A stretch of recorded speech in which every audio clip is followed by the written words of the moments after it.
Hello, welcome to When the Smoke Clears. I am the Recovery Glove. What's happening, everybody? Check this out. I got a surprise for you guys today, but you know how I always get my video started. If you could please join me in a moment of silence, followed by the serenity prayer for the addict who still suffers, for those of us who are still bound down with some sort of struggle that keeps us from moving forward in this toxic life that we live in. So if you would please join me in a moment of silence. God, please grant me the serenity to accept the things I cannot change, courage to change the things I can, wisdom to know the difference. All righty. Well, now that we got that cleared up, check this out. What I got with you guys today is I got some guests. It's my very first time having guests on the show, so I'm really excited about it to bring you guys a really interesting subject, a really interesting practice, if you will, for your a good way to live your life, I guess. A good sense of morality, I guess you could say. So without further ado, I'm going to introduce my guest today. And I have the leader of the Bhakti Yoga Center in San Antonio, Texas, Mr. Dhananjay. Dhananjay, say it.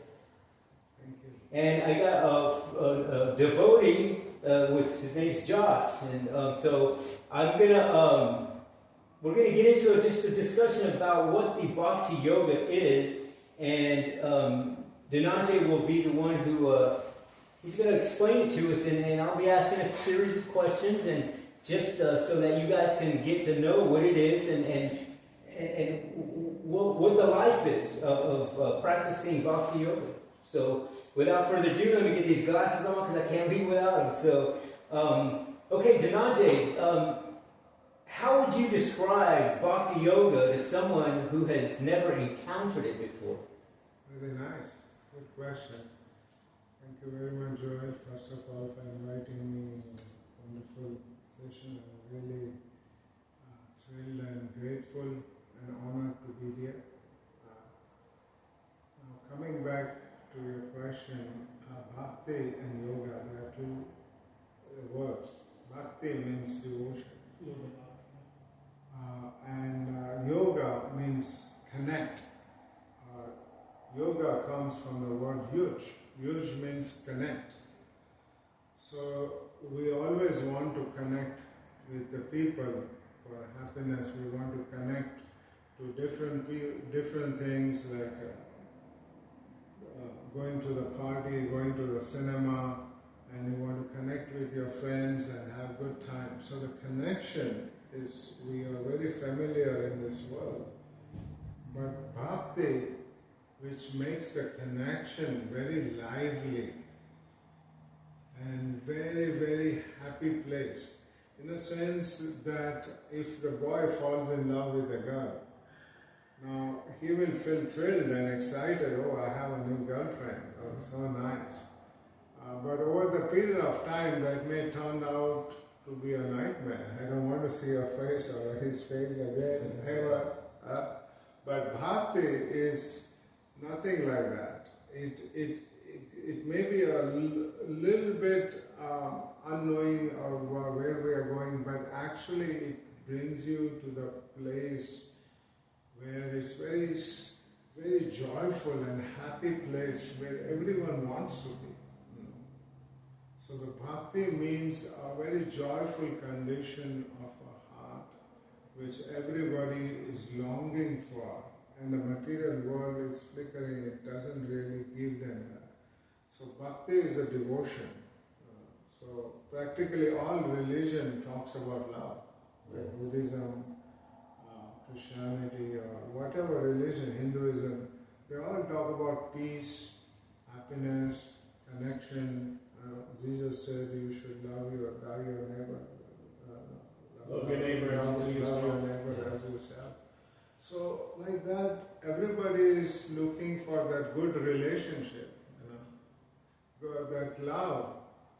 But the love, it doesn't seem to last, as you can see in the world today as well. It's not really, we are seeing love for each other. Yes, yes. There is a hatred in names of whatever, maybe the religion or country or whatever.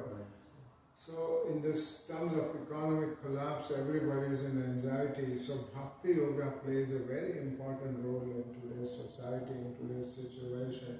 It's very, very practical.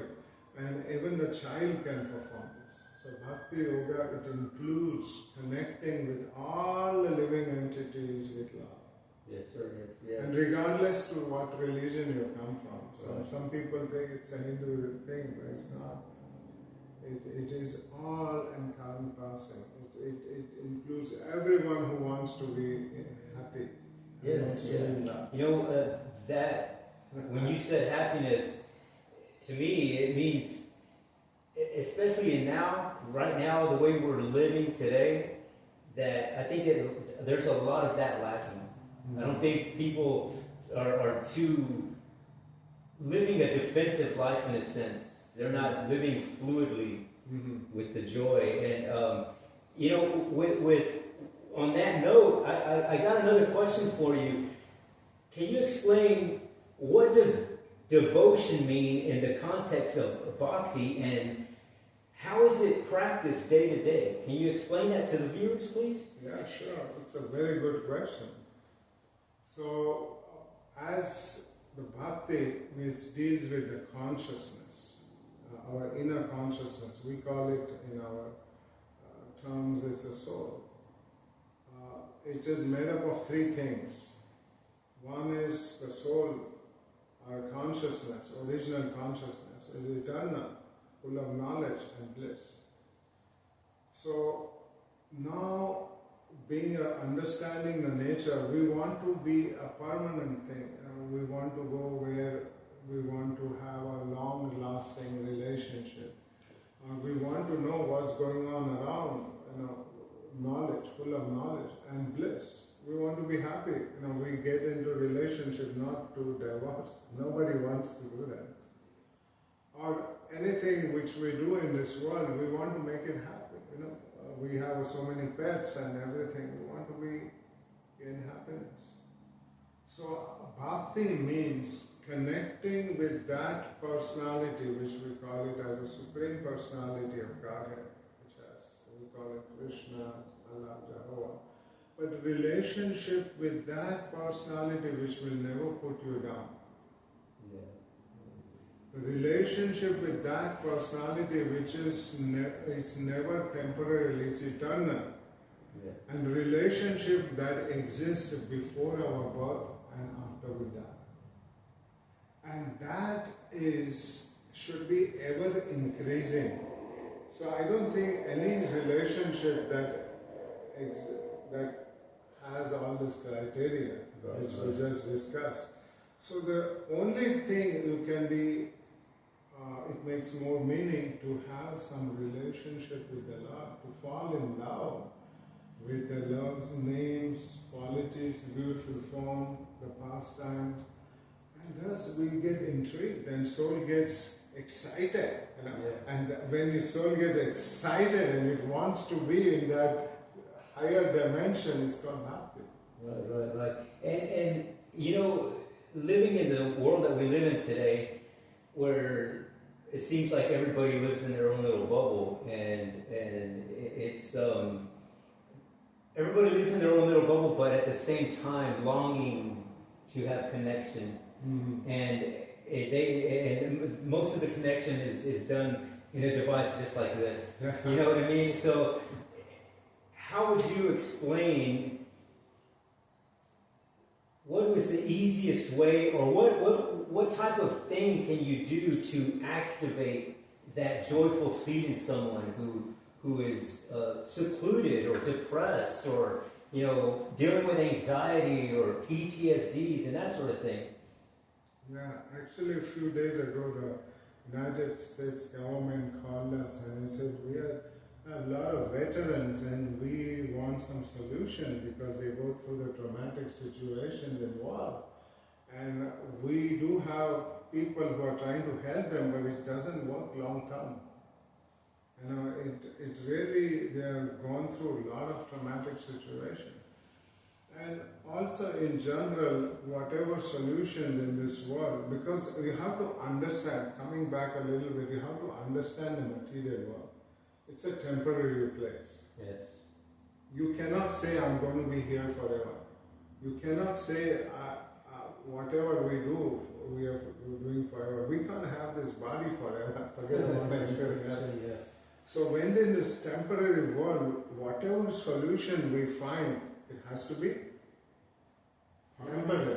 Right. Temporary, because it's We more. want it to be permanent. We want to be permanent. Yeah, right. we want it to be Living like we're going to permanent. be here forever, but Yeah. reality is something different. It's Yeah. temporary. Because that's the nature of this world. So the solution of the nature compared to this, it's not going to last. Yeah. We want our favorite president to remain forever, but he's not going to last. Right. Whatever we want our anything in this world does not remain permanent. But what is the nature of the soul? Permanent. We want something permanent. But the nature is impermanent. Mm-hmm. So how can we find the reality? Yes, the reality in this world is not permanent. Even this broadcast can go on forever, but we can't be here forever, right? Yeah.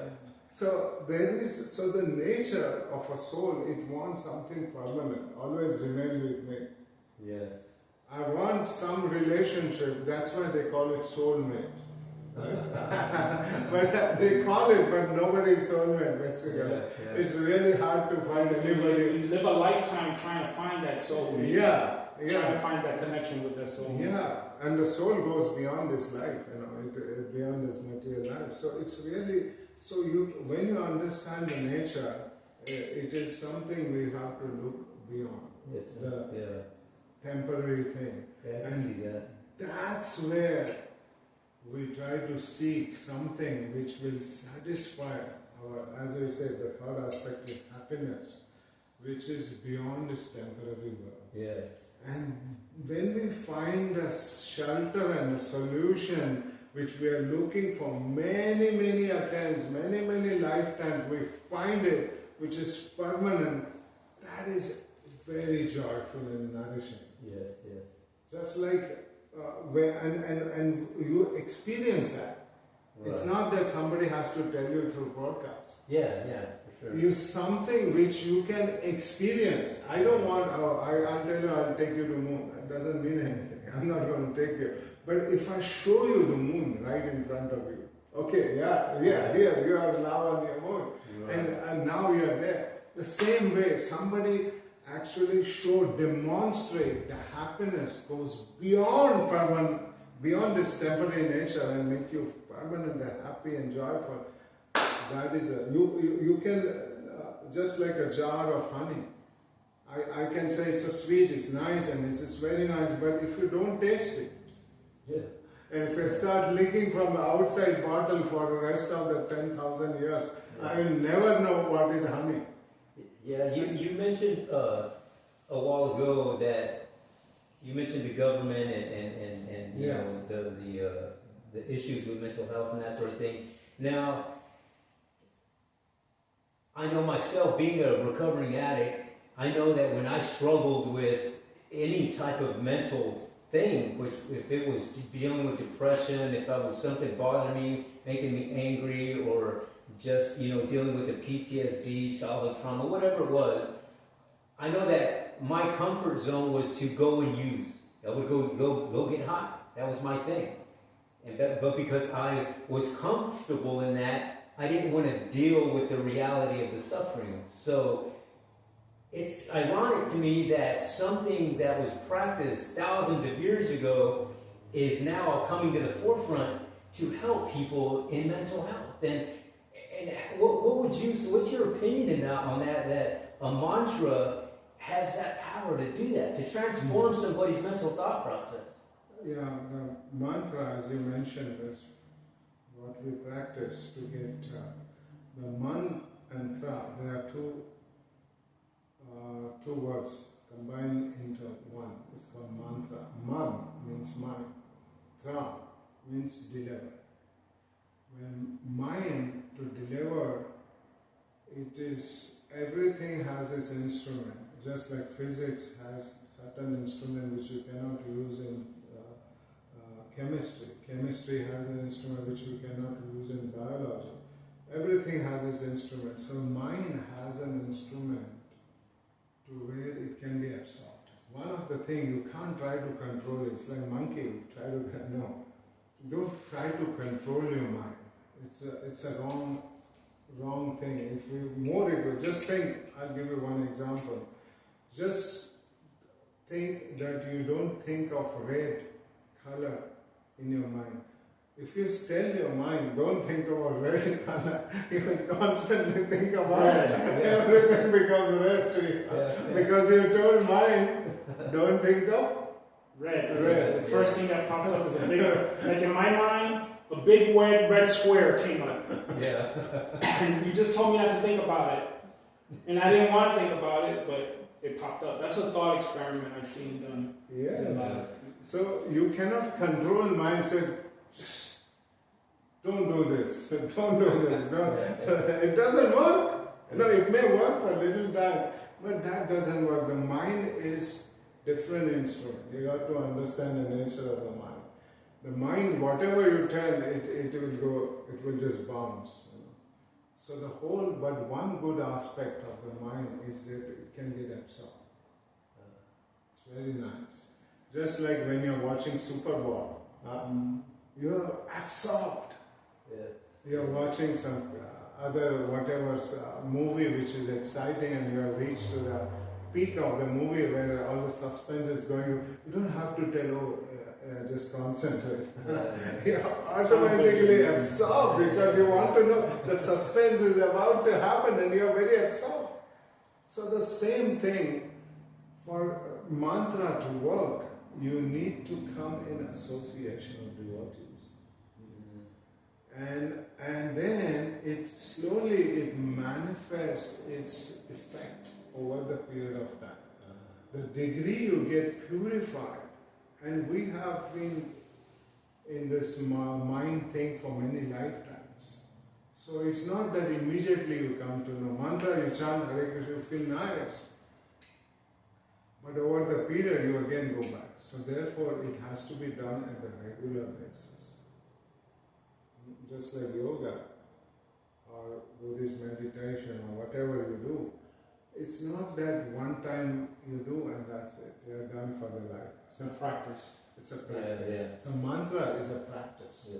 So when we practice this mantra sincerely, do you know what is a mantra? Do you want me to? Yeah, just explain it to the others, because I know a lot of people probably don't know what. So we're having a conversation, but pretend you're talking to people that have never had any exposure. Okay, yeah. So now, what we practice is mantra is that Hare, Krishna and Ram. There are three words in this. Only three words. Hare means energy. Energy, because we need that energy which is coming from energetic, all energetic. Source, one source of happiness. The energy which comes out from the Supreme Lord, which is full of bliss and happiness, it is the highest energy. And we want to access that energy. Yes.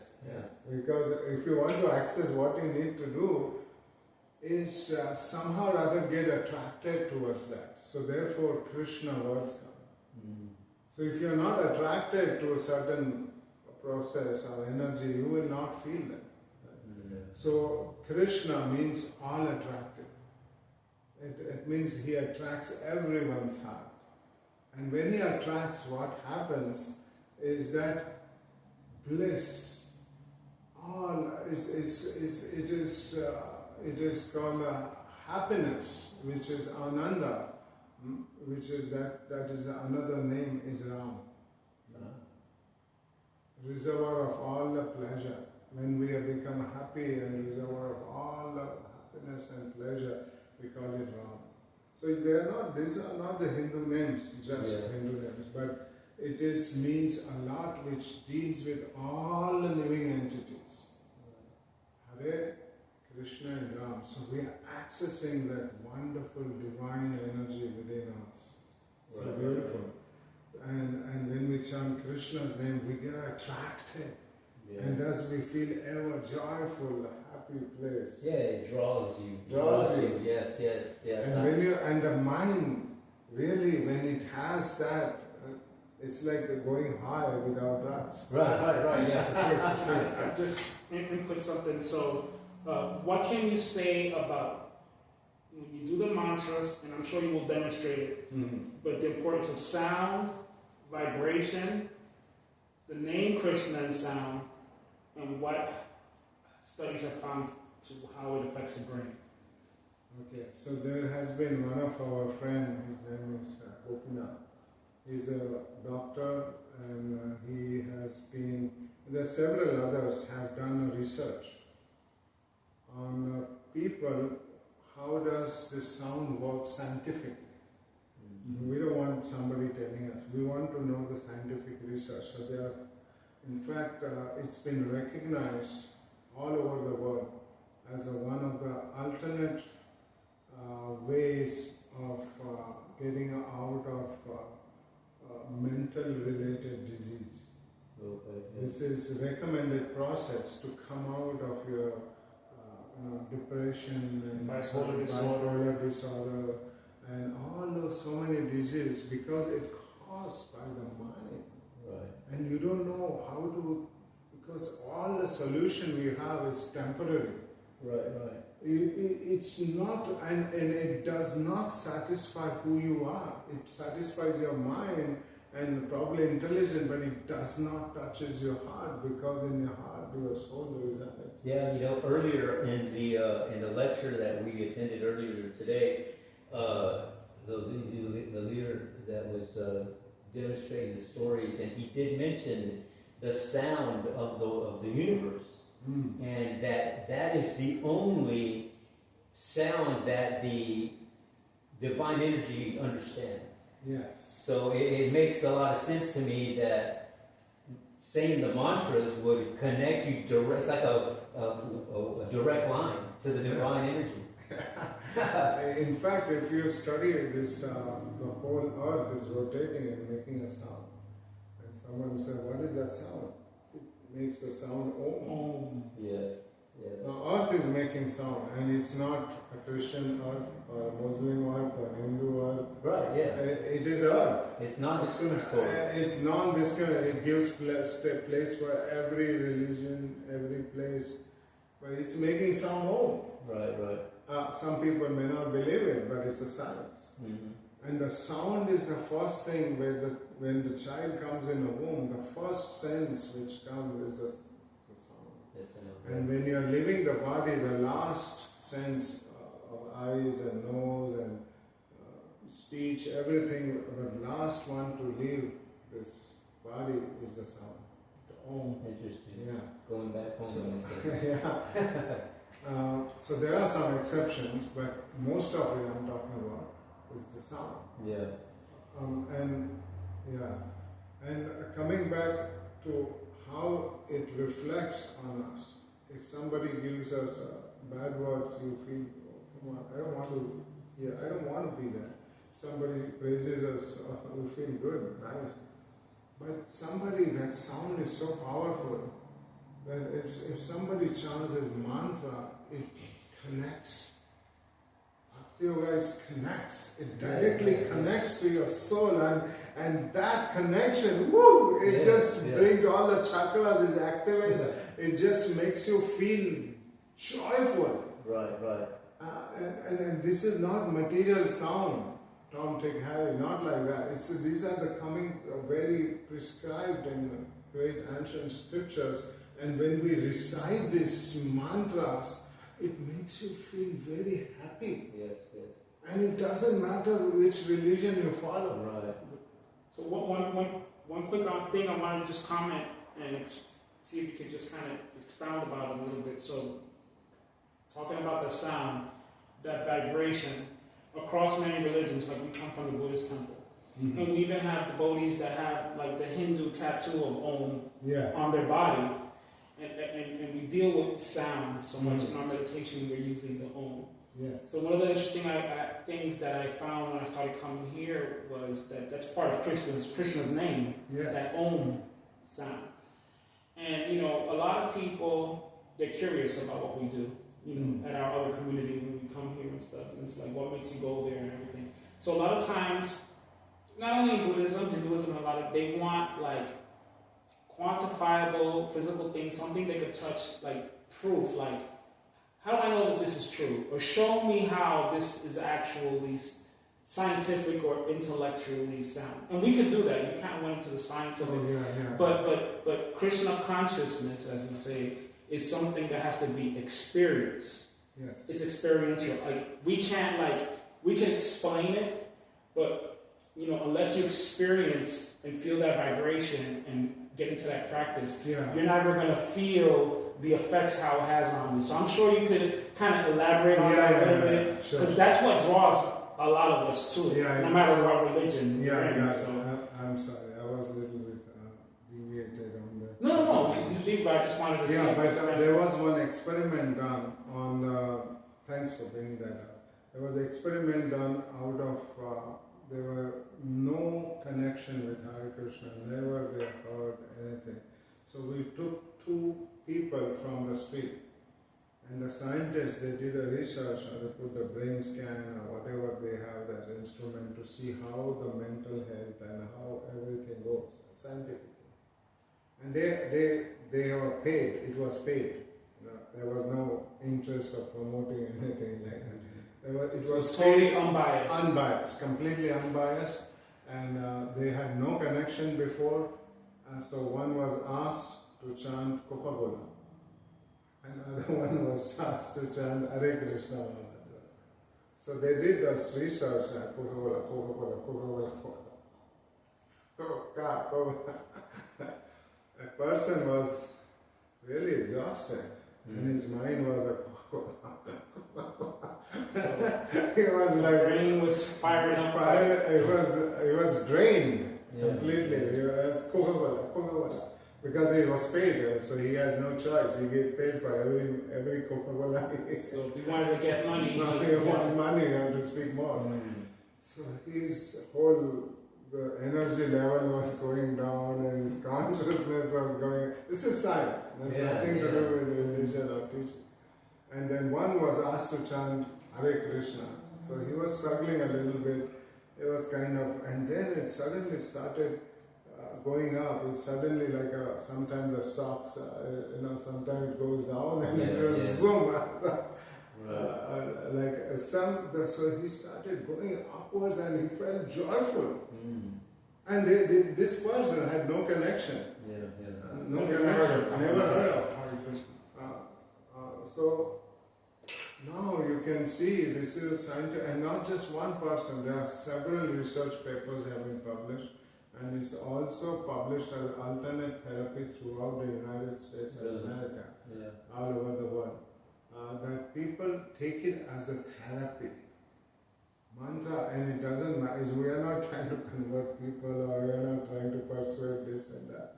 You can follow whatever you like, but this is a therapy that helps people to come out of their depression or some mental related diseases and so many things which, and most important, grief, and as you were mentioning, you had addictions and so many things. This mantra is so powerful, but it does act. It takes time, degree, or inside is material is dirty. It may take a little time. Yeah. Do you think you can explain? I know I've heard quite a few people talk about the beads and how explain why there's so many beads, and explain what the purpose is when you're chanting with the beads. Okay. So this is the bead. We also have bead bag. We put it in the bead bag. So this has a connection. You can actually feel it, connect. This is made up of a special basil leaves that has a medicinal effect on your body. In fact, we also wear the same material here. So this is not just for fashion. People also can wear it. It looks good. But it has But it says that when you actually drink some water, it gets medicinal effect when it enters.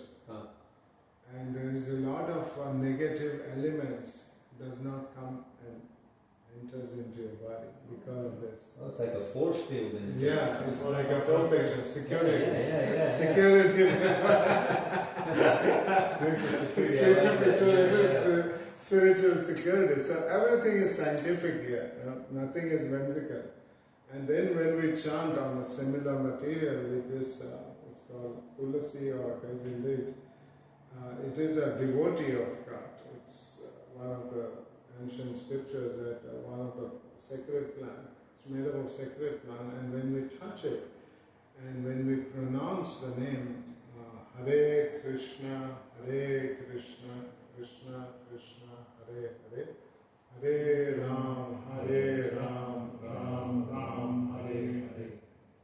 Immediately, we go in trance actually. I forget everything when I'm saying this one class.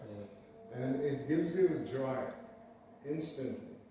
But some people may take time, and it is all powerful. So when we chant, you become a very good Christian. You become very good Buddhist. You become very good Hindu. Or what about atheists? Atheists become theists. That happens quite a bit, but it will make you an ethical person, right? Yes, and it will give you all good qualities, there's a bunch of talks going on this thing, how to be a good person, to be good human being, how to be helpful, and all this, but you don't have to worry about all that.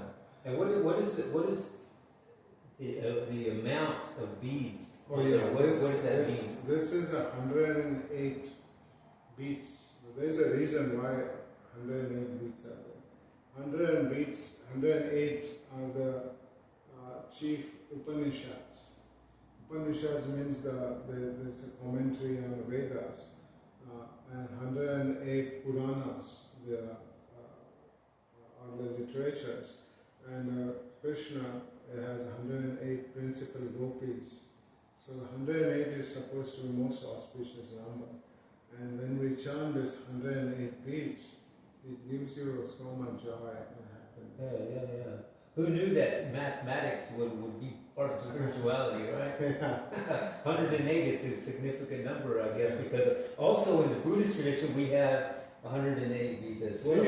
Yeah. Everything comes. These are some of the beads we use for chanting. Yeah, so it's ironic that the math has a lot to do with it. You know, I in one of the sutras in the Buddhist practice, it talks about the mind being disturbed like a monkey. It disturbs the mind, and it messes with the harmony of the energy. Yes. So I can see how, and I've noticed it. You know, when I first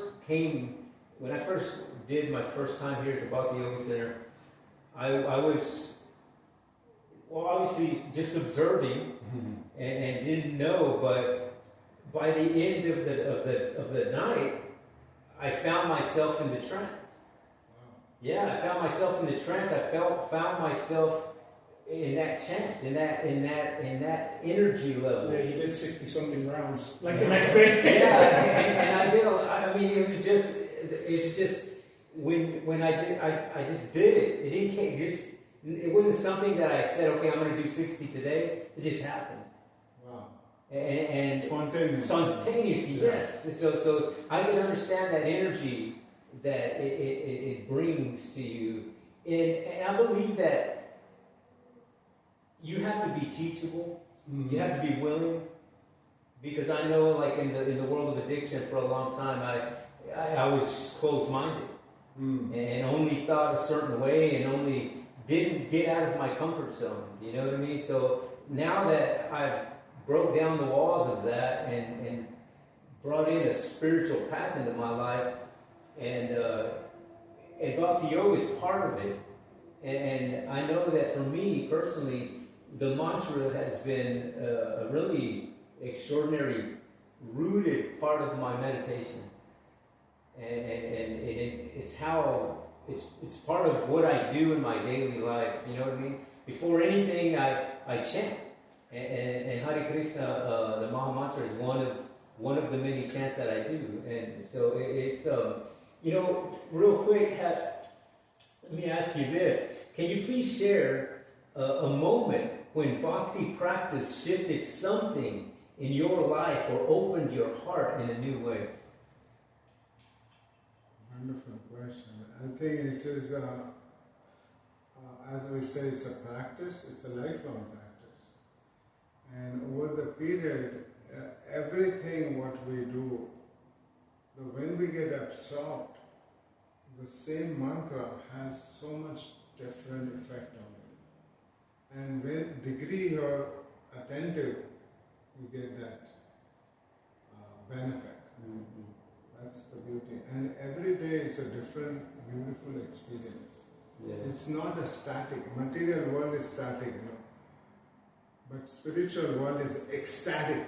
Yeah, yeah. So the ecstatic is the experience which we have it in the heart, and with that experience I can tell you in day-to-day life that I feel there is so much blasphemy happens on day-to-day life, practical life. Oh yeah. If somebody insults you, and you could get angry with certain, in fact sometimes maybe physical, maybe very emotional, and they know where is your weak points and somebody hits on that exactly to make you angry. Trigger. It just triggers. But that triggering points starts to disappear. Yes. You know what I'm saying? I do. So when that triggers, so many things that triggers us right now. You know, everybody is different. You know, right. So everyone has that triggering point. So then, as we chant this, the triggering points gets less and less. Right. Yeah. I wouldn't say 100% gone, but it gets less and less and less, and finally you feel, who cares? Yeah, you know what really sticks out at me that I've noticed, in doing the spiritual practice and doing mantras and stuff like that, the reaction time, the awareness to the suffering, it changes, it broadens, you have a better reaction to, and your mental capacity broadens to not act in such a regular, like if not acting in those angry ways or whatever, you know what I mean? Mm-hmm. So you learn not to react but respond. Mm. You don't react. Say that again one more time. You don't want to react on a situation, but with mantra you can get to respond. Yes, I like that. So responding and reacting, they are two different things. Yeah, that's a good t-shirt right there. The animals, they will react if you throw the they will not respond to you.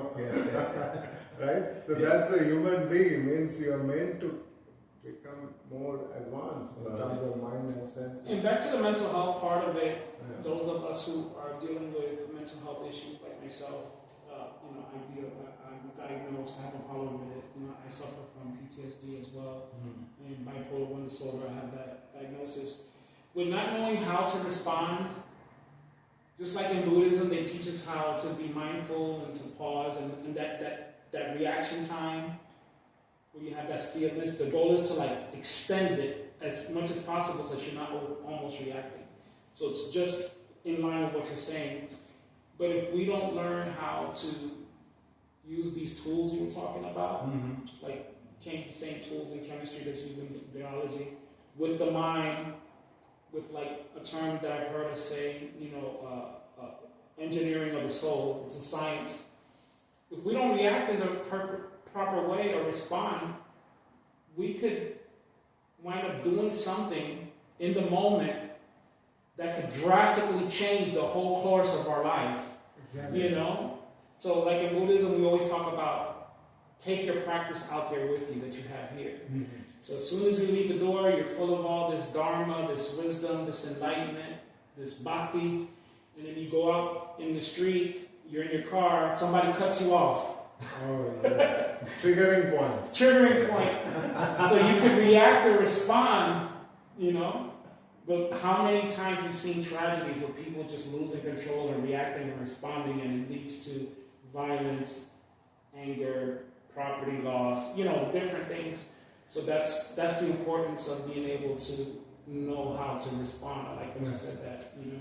Yeah, you can know how that person in spiritually, how he respond to most provocative situations in life. That's very important. So when everybody can be spiritual, but you really come to know the nature of the person, when the most provocative situations that come, how that person responds. Yeah. The greatness of a person is estimated how he responds to the most provocative situation. So that's where the spiritual practice, because it's very easy to speak. Here I'm sitting on a chair, I can speak all this and react, respond. But when it comes to the practice, Yes. and you don't have to tell anyone, but you can know whether your practice is working or not by how you respond to provocative. That's the devotion. Yes. That's the devotion. Yeah. So you may call yourself great devotee, nothing but, and it doesn't matter that sometimes we all are practicing devotees. It's not that you have to be perfect. If you're not responding, you're failed, life is over and everything is finished. No, spiritual life is beautiful. It doesn't matter whether you fail sometimes or it's a practice which remains with your soul. Yeah. That's If it was beauty. perfection, there would be no need to practice. That's why it's called a practice. If you're 50% and you're some unfortunate event happened and you no longer live and you cannot proceed, so in next life, which we believe in also, next life, we actually start from the same point. The childhood, they showed us so many nice memories and everything, and they can respond very nicely from childhood only. Yeah. Because it carries them from the previous practices. Yeah. So that's beauty of a spiritual life. You don't lose when you lose your life. That reminds me of this thing in the Buddhist practice, that practicing the devotion, it's like water. That water washes away all grime, no matter where it comes from. Yeah. You know what I mean? Even if it's just a drop. Eventually, whatever that it's hitting, it's going to clear it away. Yes. And that's how, to me, I imagine the practice like that it eventually clears up your thought process. It clears up defilements. It clears up the webs of your, whatever you're dealing with. Yeah. Yes, and I know in my own personal practice, I've witnessed it and the change, and I'm grateful for that. But before we get too far in here, what I want to do is I want to ask you about these beautiful things that are behind us here, these deities. If you can just explain to the audience, what is this? I mean, it's beautiful stuff here. Okay, so this we call them deities. That means we have a personality based on the Vedas, the scriptures. They have given a description how the all attractive God looks like. He has like a rain cloud like a darkish complexion, a beautiful rain cloud, and his hands are like a lotus and his feet are like lotus. Yeah. So based on the descriptions, how does the Lord look like? Just like it's a little detailed philosophy of being a personal worship. Just like if I have to love somebody, it's better being a person, it's easier. If I love my father, if my father is a person, I can worship or see him, then it's easier for me to show my love as a son. Or any person, if it is a person, then it's easier. So Krishna, as you can see here on the left side, is called Krishna.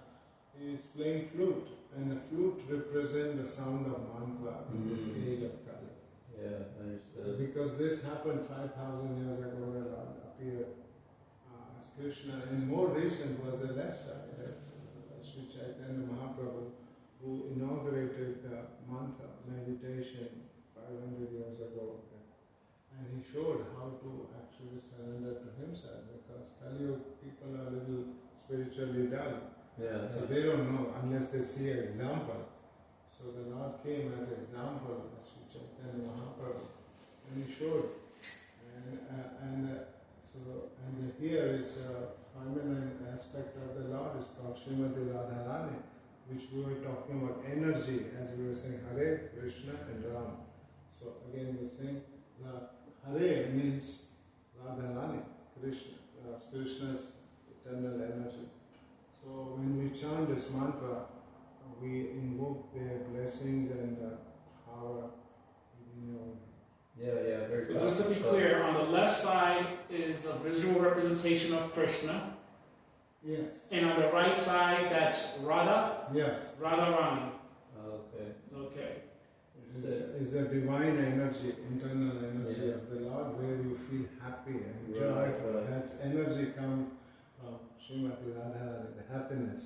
And can you explain a little bit about this right here? Oh, yeah, this is a Bhagavad Gita which was spoken on the battlefield of Kurukshetra. This is like a whole, our life is also like battle. Yeah. We are on a battlefield, and on a battlefield of 45 minutes, the Lord gave instruction. He was willing to not perform his duty, but it's like when he instructed, he was willing to do his duty. So he was like getting up and fight. So this is more of an inspirational book. Oh, okay. So if you want to get inspired to do anything, you should read Bhagavad Gita. And there's so many versions, but I highly recommend you read Bhakti Vedanta Swami Prabhupada as it is, because it was understood how Krishna wanted Arjuna to be understood. And he understood his heart. Arjuna understood the heart of Krishna. Yeah. And that's why it's called As It Is. Okay. And is that book, is it just a whole philosophy of Krishna and Arjuna? Yeah, it's a dialogue. Just Oh, like dialogue. how we are Okay. talking. Yeah. It's a dialogue. And it talks about different aspects of life. If we are in happiness, how we should act. If we are in distress, what we should do. In fact, what people do here, if they have problems, they pray to the Lord and just open any page and they get an answer. Yeah. They just look at, whoa, yeah. and you can actually feel that instead of Krishna telling Arjuna, you can put your name here. Mr. Joe. Yeah. Message from God is, and then you read. I have to make a comment. So that, as I was learning about, I've been practicing Bhakti Yoga for a little over a year now, and as I was learning about it, I vaguely heard about the Bhagavad Gita in the past, but really didn't pay too much mind. And actually, I started getting a real interest. One of the founders of hip-hop, of rap music, his name is KRS-One. Okay. And it's a shortened version of Krishna, called Chris. It's a fascinating story. I think I sent it to you before. Yeah. But I was able to relate to how he read it, because when he was given that book, in his experience, he says he was seeing Krishna on the battlefield. It's like, Krishna on the battlefield? It's like you're coming in on a scene, like you said, it's a 45-minute conversation or dialogue with the Supreme Lord and Krishna, the warrior on the battlefield. Arjuna. Faced with having to perform his duty that involved like warfare. How does that help me as an individual? Like, how is that beneficial? But one of the things that you could see when you read the Bhagavad Gita, one of the reasons why you could pretty much open it anywhere, look into it, and find benefit is, one of the things that I learned from following this guy that I was commenting on is that there's 3 ways to read the Gita. One way to read it, put yourself in Arjuna's place. Yes. In Arjuna, in there, once he realized he's speaking to the Supreme Lord, even if you don't want to take it literally at first, but just with an open mind, he's speaking on behalf of humanity. Yes. So all the things that press us as human beings, why are we here? What is the purpose of life? Why do we die? Why do we live? Why so many religions? You know, problems you're dealing with family, money, finance, all these things are addressed throughout the book. So you could read it, you're coming on a conversation, put yourself in his shoes. Mm-hmm. And that's how you're able to deal with a lot of your other problems. Another way to read it is, now when you read it through it again, put yourself in the mindset of Krishna, like a parent speaking to a child, from his perspective. Yeah. And so you read it from his perspective, and then you get all the wisdom that way. And then the third way, read it as an observer. Like you're observing two people having a conversation. Yeah. And so many world leaders, military, everything have been able to use that book and be able to accomplish what their duty was. So I just wanted to add that. So it's just a phenomenal book. Yes. In fact, one of my friends, he was on a battlefield. He's a devotee, and he really could see how he was in one of the wars in, I think it was with Iraq. So he was sent, and he was reading Bhagavad Gita, and all were fighting. This person looks blissful in the middle of very much traumatic situation where bullets are going boom boom. And you have to be completely sober and practical. It's not that. So it really works. That's what I'm saying. It's like several people. It's just holy names and understanding philosophy. You become a better follower of your own religious principles, whatever. Can you repeat that? Like really emphasize that. I want to make sure people get the sense of that. Yeah. So you become a better in your following whatever religion you're following. You become better at it, because this is not some ism. We are not here to put people into Hinduism or Christianity, or they say this is the only way, or what is, or we go to hell. We want everyone to become better in their faith. Just like there are different grades, first grade, second grade. Not everybody has to pass only one grade and that's it. No. To reach to that grade of graduation, you need to go through different grades.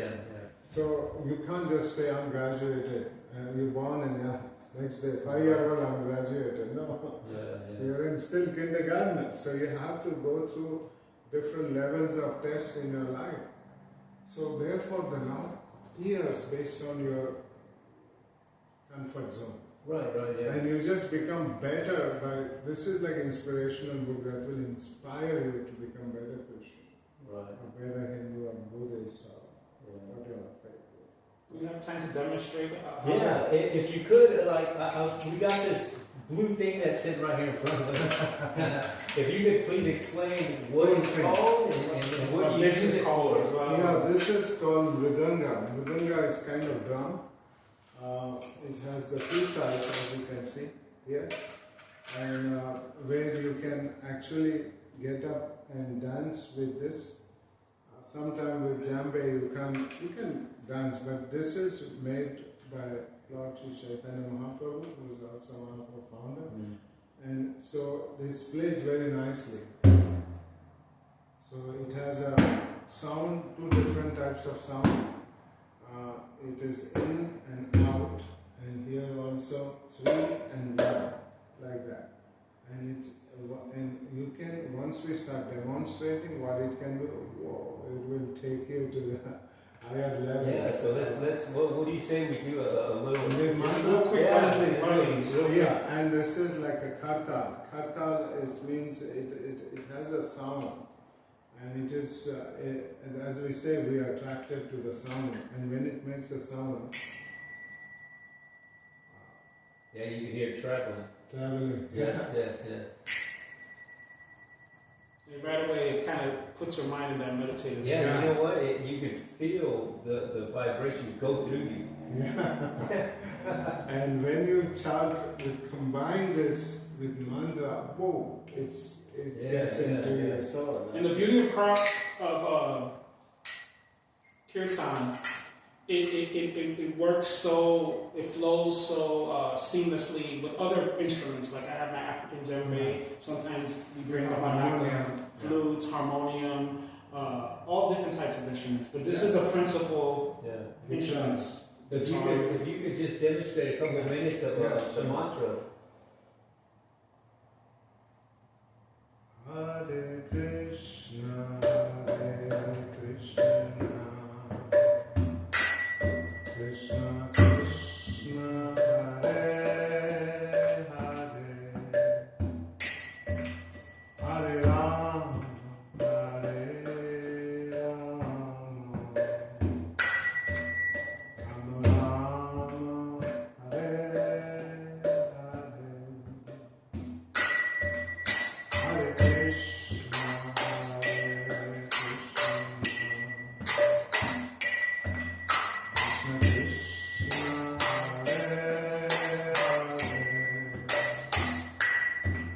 Hare Rama, Hare Rama,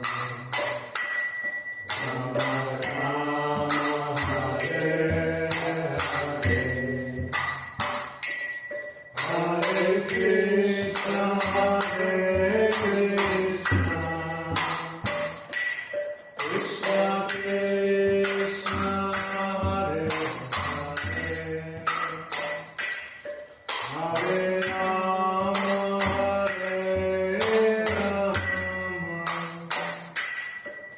Rama Rama,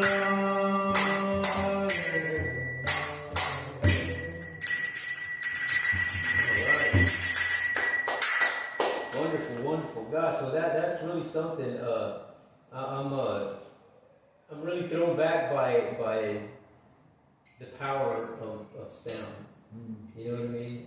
That to me, for me, it's one of the things that draws me to spirituality is music, and that sound is it's like I mentioned earlier. To me, it's the divine energy only speaks one language. Yes. And that's that vibration. And then, like you said earlier, it doesn't matter who and what you're practicing. Yeah, exactly. It's actually the same thing. Go figure, right? So one quick question before we wrap up. Like, what kind of message can you give to those who might be curious?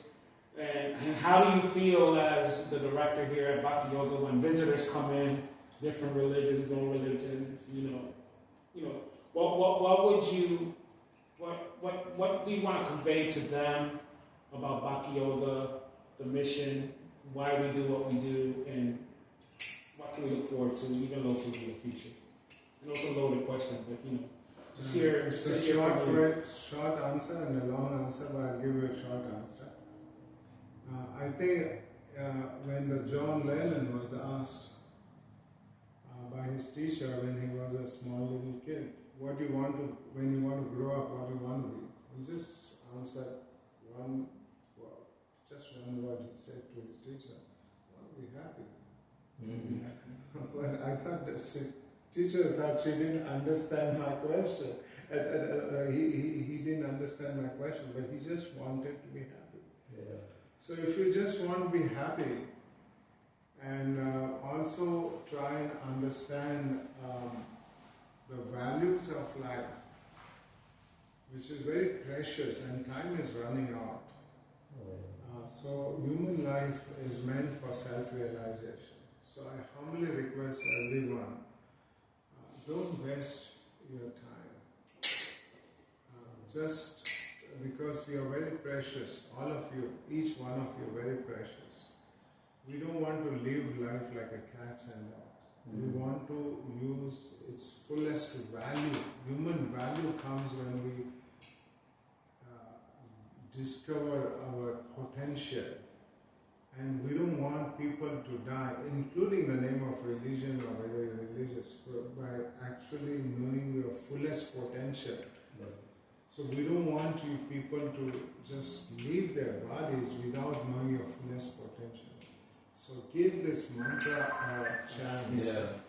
So that way you can actually understand that this is something which we are looking for. Okay. Yeah, that's great. That's a great response. Yeah, so to get wrapped up here, if you want to if somebody wants to get in contact and practice yoga, what do they have to do in this area?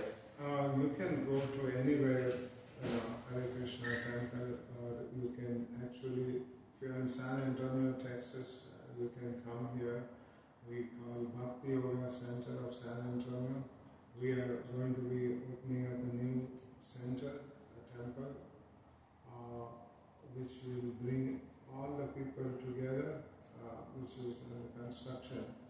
But you can be happy at home simply by performing meditation, and you can also, we have online Zoom sessions every Tuesday and Friday.